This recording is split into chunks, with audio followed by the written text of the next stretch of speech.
Thank you very much for the kind invitation. I would like to thank Salam Abdeslam et Amin Tarmiz, who invited me here to be among you 20 years later.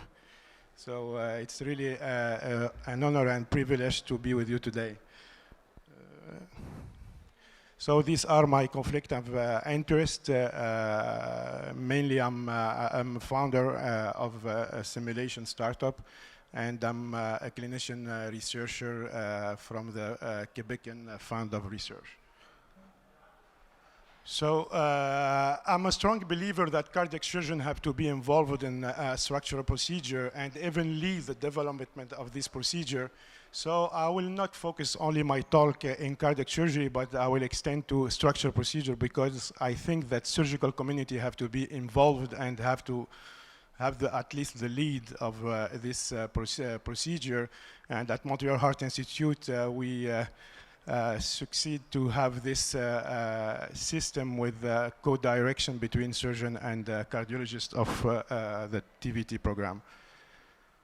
So in our routine life, we are using AI every day. We are using AI with ChatGPT that you know now very well. We are using Siri with your iPhone. We are using AI with Amazon. But you have to be aware that AI is applied already throughout the clinical pathway of a cardiac patient, either for diagnosis and decision making, as here, and for planning and guiding the procedure. And more now we are talking about the follow-up with the new concept of the virtual hospital that we try to put in place at Montreal Heart Institute, I hope very soon. So there are many and several applications of AI in cardiac surgery, but mainly focused on risk and outcome prediction using machine learning approaches and big data and large registry that the quality, as you know, unfortunately, registry of cardiac surgery are not optimal. So we generate a lot of risk score that were not really adapted to our daily practice.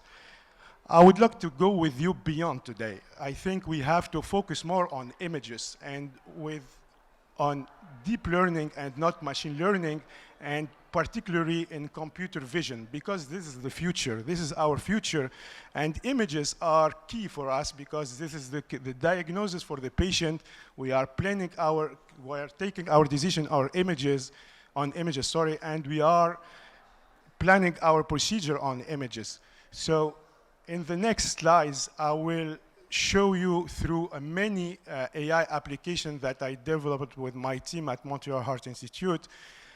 And I try to convince you that AI will drastically change the cardiac patient care in the next years, and I hope right now. So how to play with images using AI? Very simple. We take 3D images, either CT or TE. Hopefully 2D images will come very soon. We are working, but we are not yet there.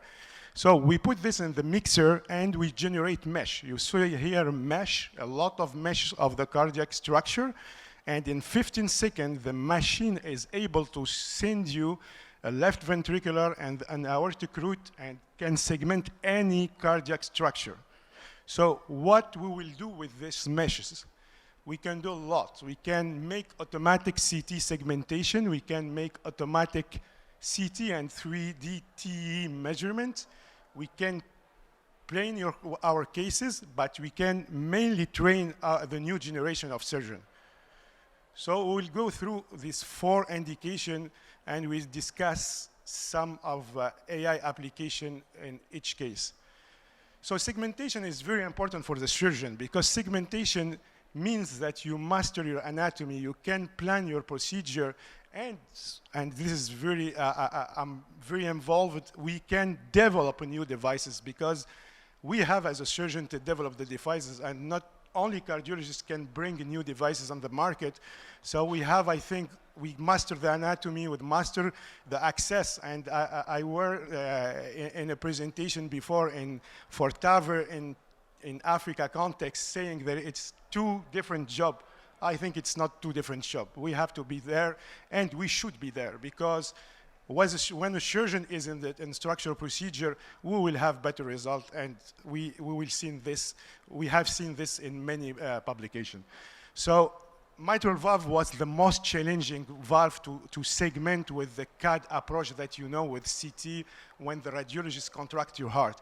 With my team and a German startup, now we are able to segment leaflet, mitral leaflet and annulus. And this can help a lot, because that help you to predict cases of massive annular calcification. You can predict your LVUT obstruction with a replacement, either with conventional approach or with transcatheter approach.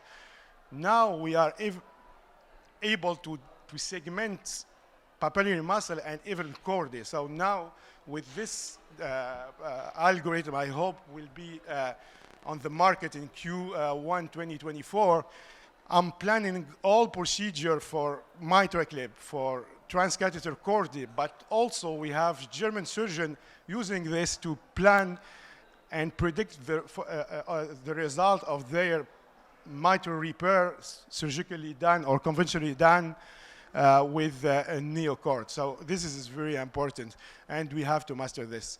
We can also generate a lot of measurement. Here an example. We know to do a TAVR, we need 22 measurements. It's a nightmare. It's 30 minutes of work for each patient. And it's a lot of wasting time for me every day before doing TAVR. And now the new generation is reluctant to do the work, so you have to do it by yourself. So with AI, we develop a new algorithm that all these 22 measurements are done in only 2 minutes. And see here the correlation. The correlation is amazing. You have a correlation, perfect correlation between measurement done by the machine and by two experts, and even inferior to the intra-operator variance. This is amazing. So this will probably change our life, will free time of the clinician to be more present with his patient instead of doing all these measurements. We can also do the same for the mitral. We can generate all the analysis, all the measurement in one click. We do the same also for the tricuspid. We can quantify now with AI the annular geometry of the annulus. We can quantify the excursion of the annulus, and we can characterize the surrounding structure. And for me, it's very important to know how to characterize the IVC angle with the annulus of the tricuspid to perform a transcatheter tricuspid valve repair or replacement. We push the boundary, and we are now planning cases. So we can, with AI in one click, analyze the dynamic annulus tricuspid excursion, and in one click, we can characterize the targets of the device, and we can choose the optimal positioning and angulation of the delivery system. This is amazing. In one click, you can have all this based on your CT images. And to make it more sexy, we can overlay all these procedures and all these approaches. And we see here very well that on the fluoroscopy, you have the CT, you have the delivery system, you have the echo, and this is the new concept that we call 4D fusion now. We can push the boundary, and using these meshes, we can also generate a new smart simulator. That's why I'm working with the startup Simiverse. It's a Montrealese startup. So we are able to take your patient, to make the mesh and to reconstruct the anatomy, and instead to practice in a fake anatomy with virtual reality, you can choose your patient, patient 1, patient 2, and you have your anatomy, and you can train and plan your procedure the day before. This is the platform. As you see, it's a real platform. You are in a hybrid room. You can put all the device that you want, and you see here we can overlay not any anatomy, but you can overlay the anatomy of your patient. Here, a case that we performed in Montreal Heart Institute. Is the GenScare valve. You see here the simulation in the right. Then the day, sorry, the day. Okay. The day before, and we see very well that the images are the same, even in echo or in fluoroscopy, and doing this cut the time of the procedure by 30 minutes. Here the final results, or you can assess also your final result with AI in your patient-specific anatomy, and in echo or in fluoroscopy with 4D overlay, you can see your valve functioning, and you'll be sure that your valve is not interfering with the subvalvular apparatus, and there is no thrombosis in your valve. So now this is the best part, and this is I think that what we are pushing now at Montreal Heart Institute to develop. I think all of us here were trained with one of this approach. I think our mentor were trained as the panel on the left, but some of us were lucky to be trained in physical simulator. So at Montreal Heart Institute, we try to push the boundary, and with the support of Dr. Pellerin, we developed a smart MyHolo. It's a holographic training tool for minimally invasive mitral valve repair surgery. As we combined 3 approaches of AI, so computer vision that you saw before, but we add a very interesting concept that is the performance tracking. The performance tracking is what we call now the gestural AI. So you can track the hand of the expert, and after that track the hand of your trainee and see if your trainee is performing well or not the procedure.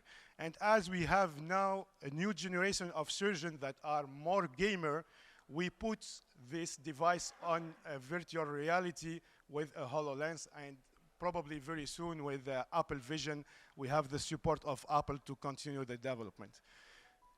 So for how it works, I show you the computer vision how it works. So basically you see how you put the position of your needle and how you space your stitches on the annular. So we can take an expert. In this case, 2 experts were involved, Dr. Perrin and Dr. Hugues Jean-Marc, 2 experts in minimally invasive surgery.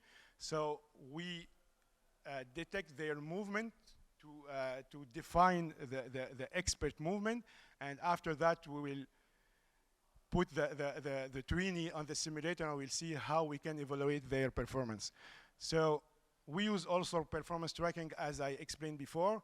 So this is the concept of performance tracking. You can put sensor in your instrument, and you see each point how it's moving. And as depicted on the right, we can generate by the end all the movement of the trainee with his instrument on a 3D concept and 3D chart. So we use it, as I said before, augmented reality, because we have more and more surgeons as a gamer, and we use a new concept that we can overlay the hands of the expert on the hands of the trainee, and you will see later on how it works. So basically, this is a session of one of our senior fellow at Montreal Heart Institute. Here you see the hands of Dr. Perlin overlaid on her hands, his hands, sorry, it's a boy. And we see also the hands at the side of showing him the right maneuver to perform well and put stitches as we have to put it in real life. And our trainee will have feedback from Dr. Perlin with thumbs up if he performed well. So to validate this concept, we use 5 features represented here. All the features are independent. As you see here in the panel, there is no correlation between the features. And we measure 3 trainees and 2 experts, as I said before. And this is 4 attempts. Number 1, this is the real performance of the trainee. Number 2, when we correct for the trainee, the distance between the 2 stitches, We correct after that the angle of the needle, and finally we correct the distance with the annulus. If you see well, the trainee number 1, who's a junior fellow in the group, performed very badly with point in red very far from the blue points that represent the performance of the experts. And we see here on the bottom that the distance between his performance and the performance of the expert are decreasing over time. And after 4 attempts, only 4 attempts, we are already there. This is the distance between the 2 experts. This is the intra-expert variance. And here, after 4 attempts with this new technology, we can train a fellow to do, as his mentor, the same procedure for mitral repair. So combining this approach of AI, we are able to improve the learning of minimally invasive mitral valve repair with objective and quantifiable monitoring of progress, with performance feedback based on expert. I hope in the pipeline, other colleagues will be involved with us, and we will extend this technology to all cardiac surgery procedure, and this will improve for sure the training of our new future colleague. And we are almost validated by Canadian Royal College, so we are in process to validate this. We submitted all this result to the Royal College, and this technology will be used in the EACS course with Dr. Pyman. If you will be in Austria the next month, you will see the HoloLens combined to the simulator for the EACS course. So in conclusion, the future is now. It's not tomorrow, it's not in 1 year, it's now. The AI, it's now. And the growth of AI in cardiac pre-procedural planning will help clinicians to obtain more consistent and accurate information about the anatomy, enable a more efficient planning process, allowing the heart team to screen. And I underscore heart team. It's a heart team. It's a cardiologist and a surgeon. Always a cardiologist and a surgeon to take the decision to screen and find the right therapy for their patient faster. This will adopt new cardiac procedure by lowering the threshold of less experienced clinical center to use this technique, giving more patient access to the most advanced treatment. But there is a lot of limitation. For now, as the algorithm, the TAVR algorithm that I showed you before is validated in only 200 patients, and this is the largest validation in the literature. So we need large external validation, and we need mainly to explain the AI. And if you are not able as expert to explain the AI, this technology will never be trustable and will never be accepted by the medical community. So thank you for your attention. I know it's not a surgical talk, but I hope that's interesting for you because this is the future.